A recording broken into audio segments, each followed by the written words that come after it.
nosotros que tenemos esta gran responsabilidad de conducir las iglesias particulares, los obispos, con la ayuda de nuestros presbíteros y con nuestros agentes de pastoral.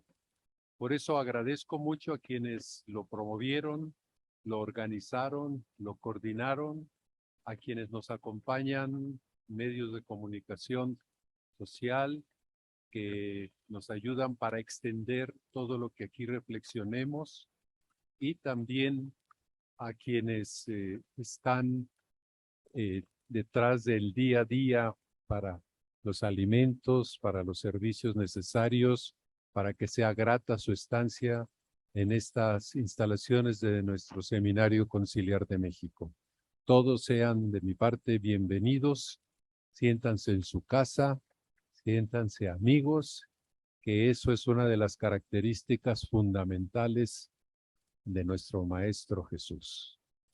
Bien, iniciando con el tema, quiero exponerles la conveniencia, invitarles a que conozcan este artículo que, viendo por dónde preparaba yo esta ponencia, la tuvo a bien escribir en la Revista Española de Derecho Canónico Monseñor Javier Salinas Viñals, obispo de Tortosa. El artículo se llama ¿La parroquia una institución con futuro? Se pregunta. Son 19 paginitas, así que no es un libro, es simplemente un artículo muy interesante. Claro, él lo centra en la parroquia. Yo voy a tratar de extenderlo a alguna de sus afirmaciones o constataciones que ahí presenta a nuestra responsabilidad general, no solo de la parroquia es una estructura, sino de las situaciones y desafíos que tenemos en nuestro tiempo. El punto, pues, de partida, me baso en él, y ya después los otros puntos concluyentes son en esta línea de ver lo que todos quisiéramos: tener una sociedad no solo democrática, que eso ya se logró en muchos países del occidente, con sus asegúnes, sino también una sociedad civilmente educada para el trato social, que respete la dignidad de toda persona, independientemente de sus condiciones. Bien, en este primer punto, lo que trató de recoger de este artículo es la necesidad de replantearnos una de las estructuras fundamentales de las que vivimos todavía la Iglesia, institución para el servicio de nuestros fieles, la parroquia. Darnos cuenta que cómo nace, cuál es el núcleo fundamental de ella que la sostiene como necesaria, pero al mismo tiempo cómo fue evolucionando de manera que sirvió en una realidad rural y campesina, con unos contextos totalmente distintos a los nuestros, particularmente en las grandes ciudades, en las grandes concentraciones. Entonces, se ha definido muchas veces ya las estructuras eclesiales de cómo organizar una parroquia, pero con mucho residuo, con mucho sustrato de lo que fue en atención a las pequeñas poblaciones, en donde la gente se conocía así. Bien, sabemos que la institución parroquial nació aproximadamente en el siglo IV, V, por una necesidad de hacer próximas la Eucaristía, la palabra de Dios y el perdón de los pecados, y que abarcara a todos los habitantes. Entonces, esto es así nace, y esto es lo que se recoge como indispensable de continuar. Y particularmente hacia los pecadores, a los alejados, a los indiferentes, a los que caminaban por la vida por sendas morales tortuosas. Es decir, la parroquia nace con todo este espíritu de los Hechos de los Apóstoles, de todo ese espíritu de San Pablo, de ese misionero de las gentes. Y eso es lo sustancial que debe de mantener. Y por ello, entonces, vamos revisando nuestro contexto actual. Pasamos ahora al contexto. El contexto, particularmente en el mundo occidental en el que nos movemos, América Latina y la Comunidad Europea, y la modernidad ha venido marcada por este fenómeno que denominamos secularismo, entendido como afirmación del hombre y sus circunstancias prescindiendo de Dios. Eso es el secularismo, prescindir de Dios y centrarlo en el hombre y sus circunstancias. En un occidente que hunde sus raíces más poderosas en la fe cristiana, paradójicamente, la dimensión pública de la religión cristiana ahora solo es tolerada y en tal caso siempre que se pliegue a lo políticamente correcto y no sea desleal con las instituciones democráticas, entre comillas, la democracia dependiendo de cada país. Hoy tenemos el caso extremo de nuestro hermano, de nuestra hermana iglesia en Nicaragua, donde la iglesia no quiere acomodarse al gobierno actual y entonces es perseguida. Entonces, si te acomodas a nosotros, a nuestras exigencias, eres bienvenido, tolerado, te aceptamos. Pero si no, te rechazamos. Por ello, creo que el fenómeno de la crisis parroquial y de la iglesia en particular en su misión es más complejo de lo que a primera vista podría parecer.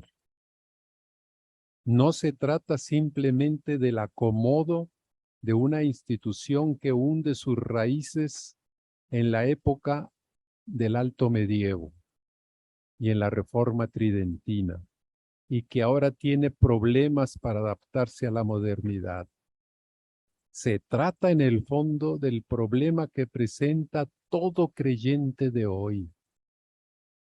Por lo tanto, se trata de reconsiderar la iglesia toda, pueblo que peregrina en su conjunto global de relaciones intraeclesiales. Pues el problema lo tiene la parroquia y la misión adyentes, el ir, como dice el Papa, en salida, Papa Francisco.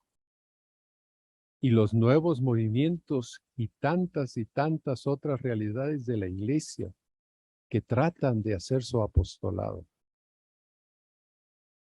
Urge una consideración católica del problema y creo que para eso es un congreso como este.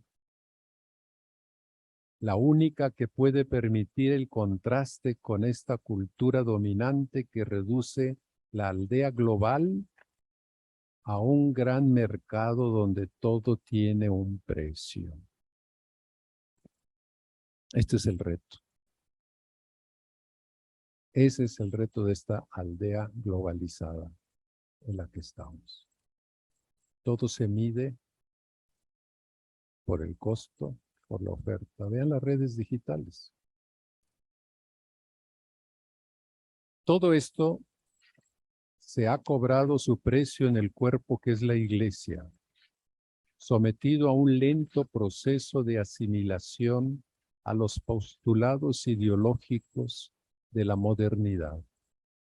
Al igual que la escasa comprensión del momento actual, circunstancia en la que los cristianos no tenemos la exclusiva, la capacidad que nosotros tenemos para vivir con esperanza, nuestra condición bautismal se ha vuelto peligrosamente preocupante. En realidad, más que preguntarnos qué me puede ofrecer la Iglesia de Cristo a través de la parroquia y sus instituciones, habrá que seguir la lógica propia de la revelación cristiana que lleva a un cambio de perspectiva. Vivir en cristiano mediante el discernimiento que solo da el Espíritu y no las ciencias humanas. Permite actuar con lucidez, supone hacerse estas preguntas.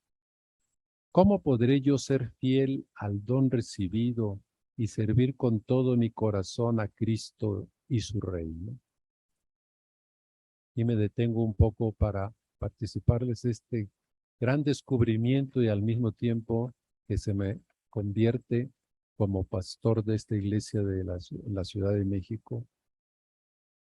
He descubierto a lo largo de la visita que estamos haciendo en las zonas pastorales y en las parroquias una enorme riqueza de actividad de la acción de la iglesia. Enorme, sorprendente. No en balde nos decía el Papa San Juan Pablo II, es el continente de la esperanza. Aunque el Papa Benedicto XVI en Aparecida nos dijo, ya es hora de que sea el continente de la caridad, de la expresión del amor de Dios, que emerja esa luz. Ya es hora, porque si no se nos va a pasar la oportunidad. Pues yo he descubierto eso aquí en esta ciudad, y en esta ciudad lo que también veo es que tenemos guardada, no como dice Jesús, esa luz para que ilumine, sino esa luz acá abajo, en un rincón. ¿Qué quiero decir con eso? Que nos falta buscar la manera estratégica de que esa luz aparezca, sea iluminadora, orientadora de quienes vivimos a la luz de las enseñanzas de Cristo, logramos la felicidad de esta tierra, la alegría de vivir. Eso es lo que hoy tiene, lamentablemente, también aquí en México, constatado el aumento de suicidios en las nuevas generaciones, que no encuentran el sentido de la vida. Esta ha sido la verdadera génesis de toda vocación en la iglesia, desde aquellas primeras llamadas del Señor junto al mar de Galilea, encontrar una luz de lo que tenga sentido en nuestra vida. En lugar, por tanto, de replantearnos una enésima reforma de organización eclesial, ¿no será el momento de pedir la gracia de Dios para determinarnos en adentrarnos más en la fe, para vivir más radicalmente la vinculación al Dios de Jesucristo, el de la buena noticia, el de la presencia de que Dios camina con y en medio de nosotros y a través de nosotros, el de la misión salvífica que salva a los hombres? ¿No será este el tiempo kairos para mostrar la misión específica de la parroquia y toda institución eclesial al servicio de generar, alimentar y cuidar la vida cristiana? Sí, estamos ante un tiempo de gracia, así lo pienso, lo comparto con ustedes, como lo he ido compartiendo con los fieles en esta arquidiócesis de México y en anteriores diócesis que me tocó regir, conducir. Sí estamos ante un tiempo de gracia, sí somos un continente de la esperanza con primicias de ser continente de la caridad, para un nuevo impulso eclesial que nos permita redescubrir, no volver simplemente a formas antiguas por volver a algo que nos da cierta seguridad, sino redescubrir la fe en toda su belleza y su dinamismo, la alegría de descubrir los hermanos, miembros de una gran familia. Bueno, esta es la reflexión, pues, que les dejo. Ahora, rápidamente vemos cuáles son estas circunstancias que dificultan que caminemos hacia esta propuesta. ¿Cuál es la dinámica de vida de nuestra sociedad, particularmente en las grandes ciudades? Traslados y tiempos exagerados para llegar a los lugares de trabajo, a los lugares de servicio, y eso va en desgaste de la familia, que es la cuna del amor gratuito. El hogar, donde está el fuego que alimenta el corazón, el amor de la madre, el amor del padre, el amor de los hermanos, el amor de hijos y el amor de toda la gran familia. Está desgastada en las grandes concentraciones como esta. Por tanto, la convivencia en torno a las comidas desaparece. Cada quien come a la hora que quiere, como puede. Y eso era lo que facilitaba, donde ya no existe, la transmisión de esa fe viva. La familia en México estaba en 2010, lo comprobamos con una encuesta nacional, la CEM, la Conferencia Episcopal Mexicana.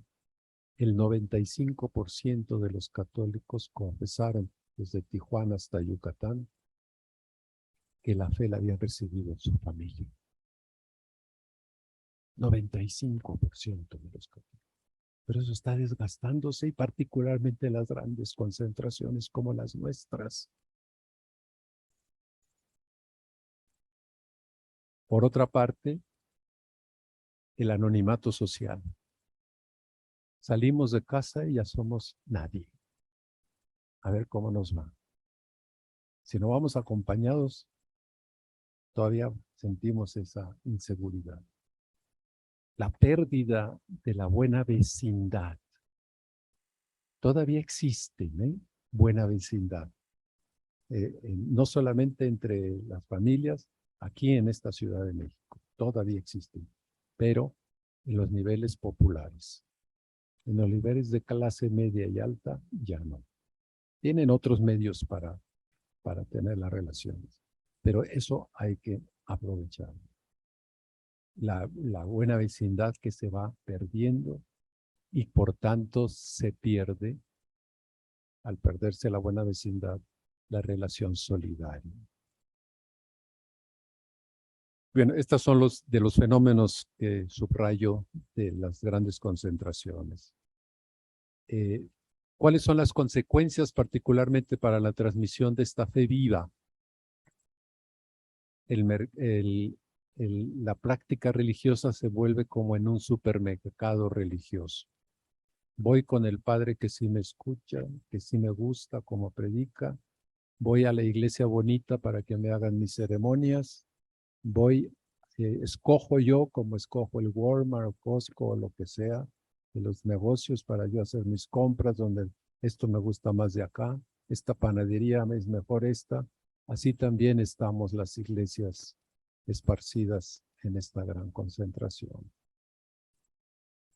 El Papa Francisco nos lo dijo a los miembros entonces del CELAM, recién electo Papa en Río de Janeiro. Tenemos que trabajar para que se recupere el sentido de pertenencia y de identidad de los fieles. Ese es el reto.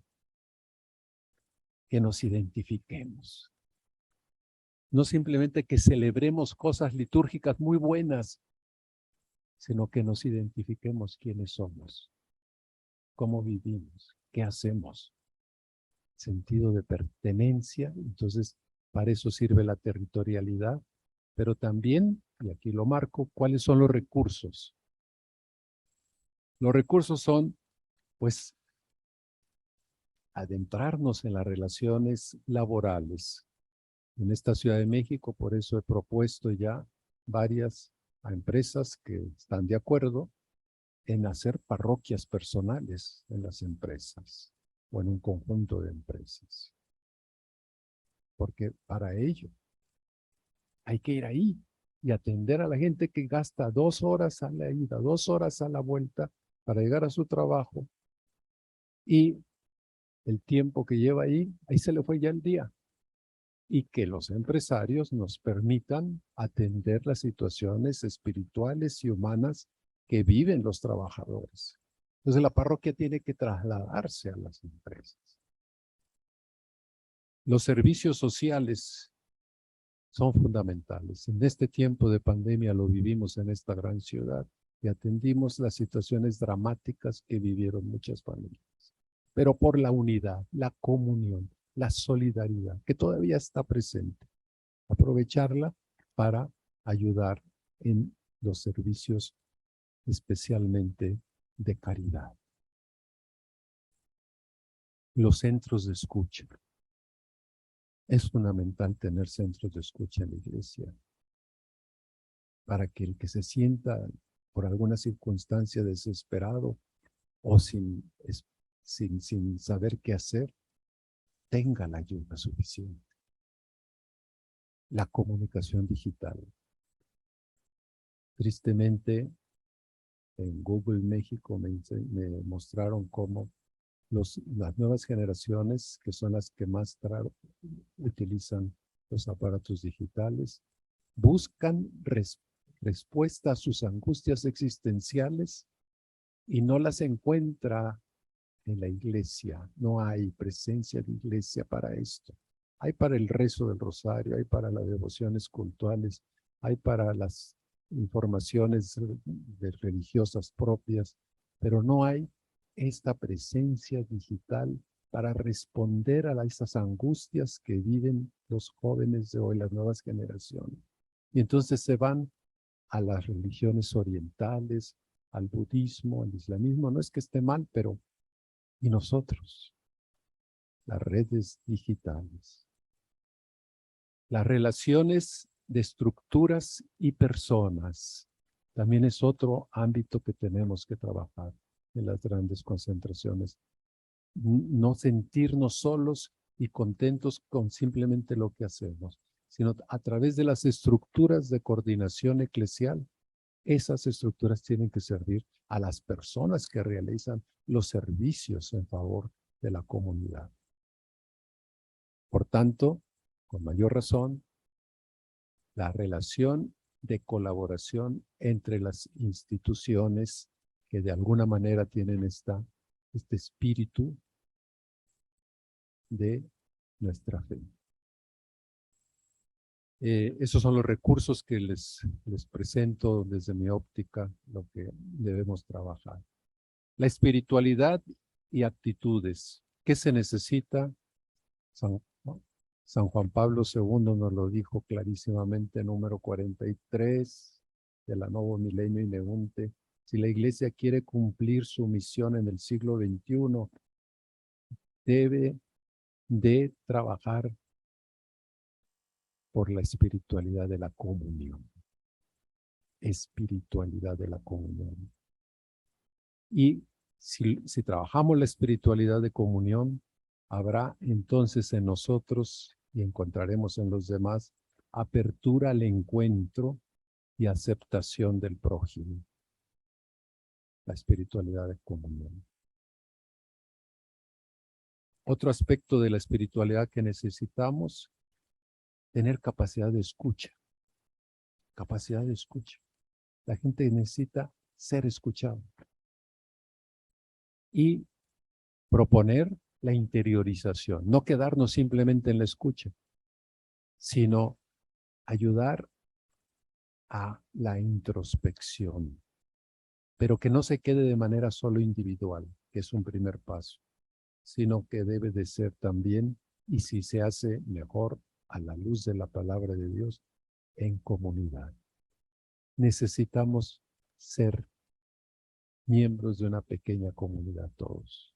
donde tengamos ese receptáculo, esa respuesta de lo que llevo yo dentro y de lo que lleva el otro dentro y ponerlo en común. Y entonces, si esto lo hacemos, tendremos este camino sinodal al que nos invita el Papa Francisco. Volver a los orígenes de la Iglesia, caminar juntos, disposición al discernimiento eclesial, no a una autoridad vertical, sino horizontal, vivida, como bien lo planteó el Concilio Vaticano II, en el diálogo, en el diálogo. Así caminamos hacia el discernimiento eclesial y la posibilidad de hacer este camino sinodal. Por tanto, concluyo, la pastoral urbana necesita una iglesia en salida y misionera. No basta con ir a conocer los ambientes, sino a transmitir una buena noticia. Misionera, con una organización de estructuras pastorales que faciliten la comunión operativa y solidaria en todos los ámbitos de la acción eclesial, siguiendo la línea del pastor de pastores Jesucristo para ir por la oveja descarriada y perdida, las que están dispersas, y tener esa inmensa alegría de recuperar a nuestros hermanos. Muchas gracias.